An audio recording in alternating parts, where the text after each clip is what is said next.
My fiancé said, "This is your final chance." I replied, "You can have it." Then I called off the wedding, put the deposits toward my own future, and walked away without a scene, leaving her ultimatum ringing through an empty venue, with no one left to hear it. My name is Daniel. I am 34 and work as a project manager for a mid-sized construction firm in Phoenix. My schedule is structured and predictable. I leave home at 6 every morning, and I am usually back by 5. I bought my townhouse 3 years ago, and I live a fairly routine life. Most of my free time goes to the gym, meal prep, and seeing a small group of friends on weekends. I do not have debt outside my mortgage, and I have been steadily saving for the past decade. I am not impulsive with money or major decisions. I prefer things organized and planned well in advance. I got engaged last year to Lauren, 31. We had been together for a little over 2 years, and she moved into my townhouse 8 months ago. We were 6 weeks away from our wedding when everything stopped. Lauren works in marketing for a lifestyle brand. Her schedule is less predictable than mine, and she thrives on social energy. When we first dated, I appreciated that about her. She was confident, direct, and comfortable taking charge in social settings. Over time, that confidence started turning into something sharper. About a year into the relationship, she began framing disagreements as tests of loyalty. Small issues like which friends we spent holidays with or how much we contributed to joint expenses would escalate quickly. If I pushed back, she would say I was not stepping up as a partner. If I agreed, she would later remind me that she had to guide me to the right decision. When we got engaged, the dynamic intensified. Wedding planning became her project, not ours. She chose the venue, the photographer, and most of the vendors before I had seen the contracts. I paid the majority of the deposits because my income was higher. She justified it by saying marriage meant combining resources anyway. I did not object to paying. I objected to the tone. Every disagreement started sounding like an evaluation. She began using phrases about final chances and stepping up. At first, I treated it as stress from planning. Then I noticed it was becoming her default way of getting compliance. The first time she used the phrase, "This is your final chance," it was about something minor. We were discussing the guest list. I wanted to cap it at 90 people because that was what the venue contract allowed without extra fees. She had already invited 120 before we confirmed numbers with the coordinator. When I pointed out the cost difference, she said I was being small-minded. I explained that exceeding capacity meant upgrading packages and paying per head. I showed her the spreadsheet I had built with all deposits and remaining balances. She barely looked at it. She said, "This is your final chance to show me you can think bigger than a budget." It was delivered calmly, almost casually, like she was giving me a performance review. I remember feeling more confused than angry. I asked her what that even meant in practical terms. She said if I wanted to be her husband, I needed to stop acting like a cautious roommate. I told her the venue legally capped the number. That was not an opinion, it was written in the contract. She rolled her eyes and said I was hiding behind paperwork. That became a pattern. Any boundary I referenced was reframed as emotional deficiency. If I cited numbers, it meant I did not believe in us. If I asked for a joint decision before signing something, it meant I was indecisive. About 3 weeks before everything ended, she upgraded the catering package without discussing it with me. I found out because the catering manager emailed both of us requesting the balance adjustment. The upgrade added nearly $9,000. I asked her why she made the change alone. She said the original menu looked cheap and embarrassing. I reminded her that we had agreed on that package together. She responded that she needed a partner who could evolve. That was the first time I seriously considered postponing the wedding. Not because of the money, but because of how easily she dismissed shared decisions. I started documenting expenses and saving copies of every contract. Not as leverage, just so I had clarity. The tension kept building, but nothing had exploded yet. It was more like a steady tightening. About 2 weeks before the wedding, her tone shifted from sharp to openly hostile. It stopped sounding like stress and started sounding personal. One Friday evening, we were reviewing the seating chart at the kitchen counter. I suggested placing my parents closer to the front since they were contributing financially and were both in their late 60s. She said the front tables were reserved for people who brought energy, not people who would just sit quietly. I told her that was unnecessary. She shrugged and said I was being sensitive. Then she added that if I could not handle small critiques now, marriage would overwhelm me. That word overwhelmed came up often. She used it to describe me anytime I disagreed with her pacing. If I asked for a day to think about a large purchase, she would say I freeze under pressure. If I hesitated about inviting distant acquaintances, she said I lacked vision. I started noticing something else. In front of her friends, she would frame our discussions as me needing encouragement to grow. She would say things like Daniel is learning to loosen up. It sounded harmless, but the implication was consistent. I was the one catching up.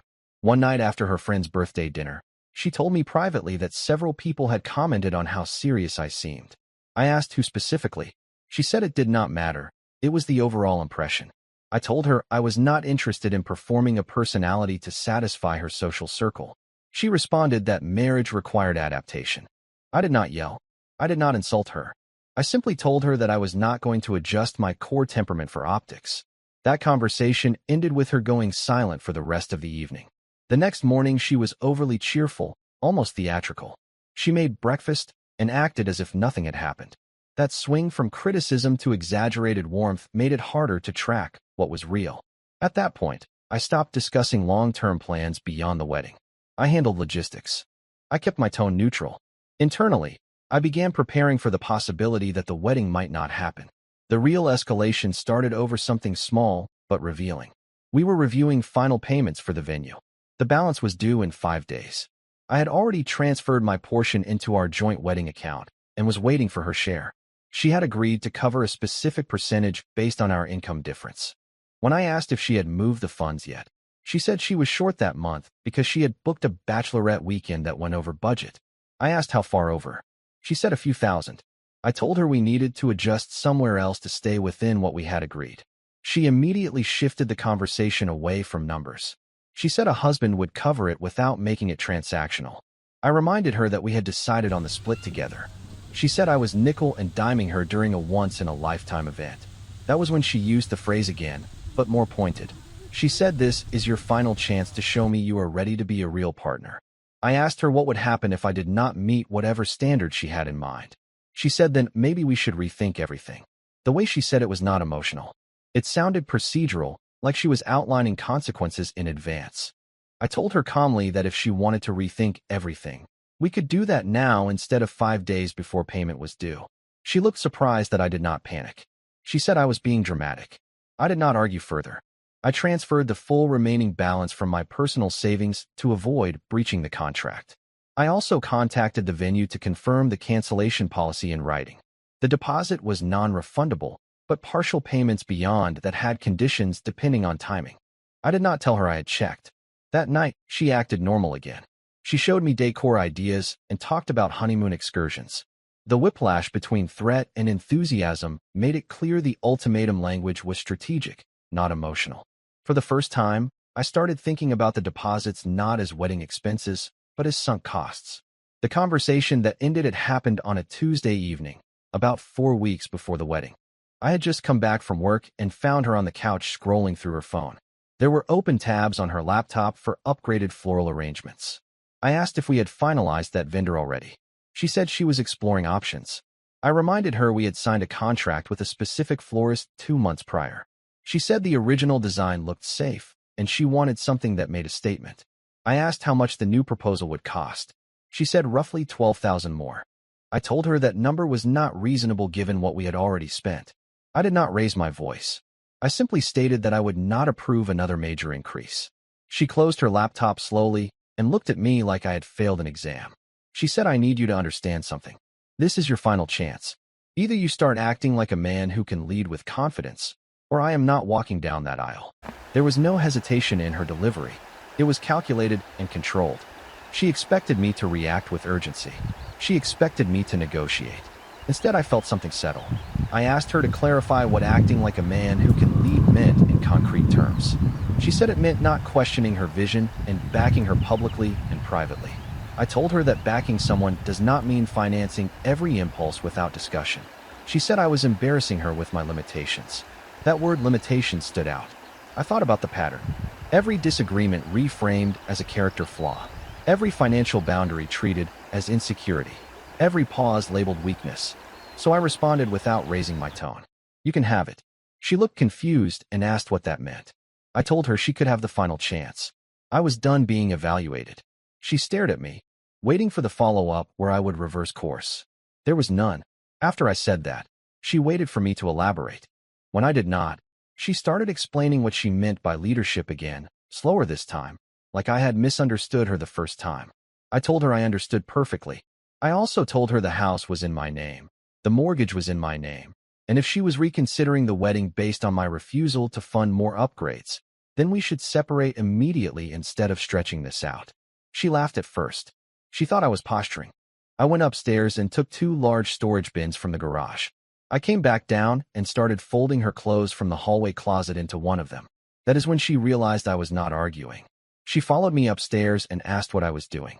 I told her I was packing her essentials so she could stay with her sister or a friend. I said we could coordinate a scheduled time later in the week for her to collect the rest of her belongings. I kept my tone even. I was not rushing or throwing anything. She said I could not just kick her out. I told her she had not contributed to the mortgage and we did not have a lease agreement. I also told her I would give her until the end of the week to move the rest, but she would not be sleeping there anymore. She switched tactics quickly. She said I was overreacting and that couples fight before weddings all the time. I told her this was not about a fight. It was about repeated ultimatums. She stood in the doorway while I packed toiletries, shoes, and her laptop. I did not touch anything fragile or personal beyond what she would need immediately. When I carried the first bin downstairs, she finally asked if I was seriously calling off the wedding. I told her yes. There was no shouting. Just a long pause in the living room where our seating chart was still spread across the coffee table. Then I picked up my phone and stepped outside to make the first call. The first call was to the venue coordinator. I stepped into the driveway and told her we needed to cancel the event scheduled for next month. She sounded surprised but professional. She walked me through the timeline and confirmed what portion of the recent payments qualified for partial refund under the contract terms. The original deposit was non-refundable. Additional payments made within the last week were eligible for a percentage return if written notice was sent that day. I sent the cancellation email while still on the phone so there would be a timestamp. When I walked back inside, Lauren was pacing. She asked who I had called. I told her the venue. She stared at me for a few seconds and said I would regret acting impulsively. I did not argue about whether it was impulsive. I simply told her that once ultimatums enter a relationship as leverage, the structure changes. I was not interested in negotiating under threat. She shifted again, saying we could take a few days to cool off and revisit everything. I told her I had already made the decision and the cancellation notice had been sent. That is when she started accusing me of humiliating her. She said people would think she had been left. I told her people could think whatever they wanted, but we were not moving forward. She asked about the money. I told her any refundable amounts would go back into my personal account since the majority of payments had come from there. I also said I would provide documentation for transparency. She called that petty. While she was talking, I emailed the caterer and the photographer. Both had structured contracts with partial refund clauses based on notice period. I was within the window for some recovery, though not all. Lauren watched me send the messages and said I was dismantling everything in real time. I told her that was accurate. By the time I finished the third cancellation email, she had stopped arguing and started calling her sister. She told her she might need a place to stay for a few days. I went back upstairs and continued packing. She stayed on the phone with her sister for about 15 minutes. I could hear parts of it from upstairs. The tone was controlled at first, then sharper. She kept saying he is being extreme and he is overreacting. I continued packing methodically. I separated what she would need immediately from what could wait. I placed her documents, jewelry box, and electronics in a smaller container and kept it near the front door so nothing important would get lost in the transition. When I came back downstairs, she ended the call and asked if I was seriously going to let a few arguments erase 2 years. I told her this was not about a few arguments. It was about the pattern of framing every disagreement as a test I was supposed to pass. She said I was twisting things. I told her I was responding to what she said directly. Final chance means the relationship is conditional on compliance. I am not interested in conditional engagement. She said most women expect their fiancé to step up financially before marriage. I reminded her that I had covered the majority of the wedding expenses and the mortgage while she lived there. I was not refusing responsibility. I was refusing escalation without agreement. Her tone shifted again. She asked if there was someone else. I told her no. There was no scandal, no secret, just a boundary. Around 9 that evening, her sister pulled into the driveway. Lauren packed a suitcase with clothes for the week. I carried the 2 storage bins to her sister's car. There was no shouting in front of her. Before getting in the car, She said you are making a mistake you cannot undo. I told her that might be true, but getting married under ultimatum pressure would be harder to undo. She did not respond to that. She got into the passenger seat and they drove off. I locked the door and went back inside. The house was quiet in a way it had not been for months. I slept through the night. The next morning I contacted every remaining vendor before work. The florist kept the design deposit but released the balance invoice. The DJ refunded half under the 30-day clause. The honeymoon airline tickets were partially refundable because I had booked flexible fares. I canceled the hotel entirely and received confirmation within a few hours. By the end of the day, I had a spreadsheet with confirmed losses and confirmed returns. It was not insignificant, but it was manageable. The majority of the recovered funds went back into my savings account. I redirected a portion into an index fund I had been meaning to increase contributions to. Lauren texted mid-afternoon asking if we could meet to talk privately. I told her we could speak by phone that evening. I did not want a prolonged in-person discussion in the house. When we spoke, her tone was calmer. She said she felt blindsided. I reminded her that repeated ultimatums are not neutral statements. She said she did not think I would actually walk away. I told her that assumption was part of the problem. She asked if there was any scenario where we could still get married later in the year. I said no, not because I was angry, but because the foundation had shifted. I did not trust that disagreements would not escalate into performance tests again. She accused me of punishing her for having standards. I told her standards are fine. Threats tied to compliance are different. The call lasted 12 minutes. There was no shouting. When it ended, she said she would arrange a time to collect the rest of her belongings that weekend.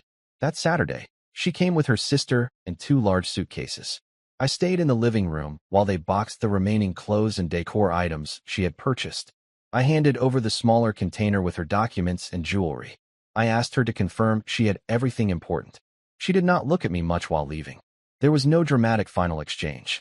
Once the door closed behind them, I changed the garage code and updated the smart lock access. The venue date passed quietly on my calendar the following month. The original wedding date was a Saturday in early spring. I had taken the week off months earlier, so I kept the time off instead of canceling it. I used the first 2 days to repaint the guest room and rearrange the office. Most of her decor choices had already been packed and removed, so the space felt neutral again. On the actual wedding day, I drove north for a short solo trip. Nothing dramatic, just a rental cabin outside the city where I could hike in the mornings and review some long-term financial planning without interruption. I brought my laptop and finalized an increase to my retirement contributions using part of the refunded money. The rest stayed in savings as a buffer. A few mutual friends texted asking what had happened. I kept the explanation brief. We had different expectations about partnership and decided not to move forward. I did not provide details or invite debate. Lauren sent one final message about 2 weeks later. She wrote that she hoped I found someone who was less intimidated by ambition. I did not respond. There was no practical reason to continue the exchange. Since then, life has returned to its prior rhythm. Work is steady. The house is quiet. My expenses are predictable again. There are no evaluations attached to routine decisions. Calling off the wedding cost money and required a few uncomfortable conversations. It did not cost my stability. Looking back, the ultimatum was not the problem by itself. The problem was that it was meant to produce compliance. When she said this is your final chance, she expected urgency. What she got instead was a decision. There was no scene at the venue, just a canceled contract and an empty date on the calendar.